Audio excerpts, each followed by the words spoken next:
ନା ସବୁଠୁ ପ୍ରଥମ କଥା ହେଲା ଧର୍ମ ଗୁରୁ ଯେଉଁମାନେ ଆସିଥିଲେ ଧର୍ମ ଅନୁଷ୍ଠାନ ମାନ ଗଢି ଯାଇଛନ୍ତି ସେମାନଙ୍କ ମଧ୍ୟରେ କୌଣସି ଦୋଷ ତ୍ରୁଟିକୁ କେବେ ବି ଦେଖାଯାଇ ପାରିବ ନା କେବଳ ସେ ଧର୍ମକୁ ନେଇ ଯେଉଁମାନେ ରାଜନୀତି କରୁଛନ୍ତି ଧର୍ମକୁ ନେଇ ଯେଉଁମାନେ ପରିବାର ପ୍ରତିପୋଷଣ କରୁଛନ୍ତି ଧର୍ମକୁ ନେଇ ଯିଏ ଅନ୍ୟମାନଙ୍କୁ ବ୍ୟବହାର କରୁଛନ୍ତି ଧର୍ମର ପ୍ରଚାର ପ୍ରସାର ନାଁରେ ଯିଏ ନିଜର ପୁଅକୁ ନିଜର ନାତିକୁ ଗୋଟେ ବିଳାସ ବ୍ୟସନର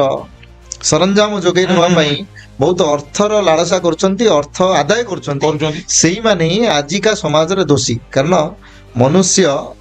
ମନୁଷ୍ୟ ସହିତ କିଭଳି ଭାବରେ ବିବାଦ କରିପାରିବ କେବଳ ତା ମନରେ ଏଇଭଳି କିଛି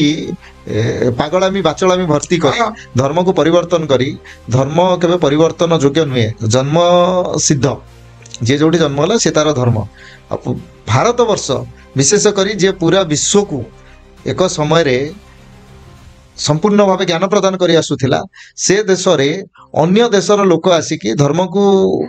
प्रचार प्रसार करवा जमती सूर्य को आगे लंठन देखा सदृश तेणुक भारत वर्ष धर्म ना कौन राजनीति करा न जाए आ भारत वर्ष धर्म को परिवर्तन करा न जाए जदि पारुछंती निजे सुविधा सहजरे भारत में रहीकि भारतर मजा नियंतु भारत निहाती भविष्य में बहुत उच्च को उठेब।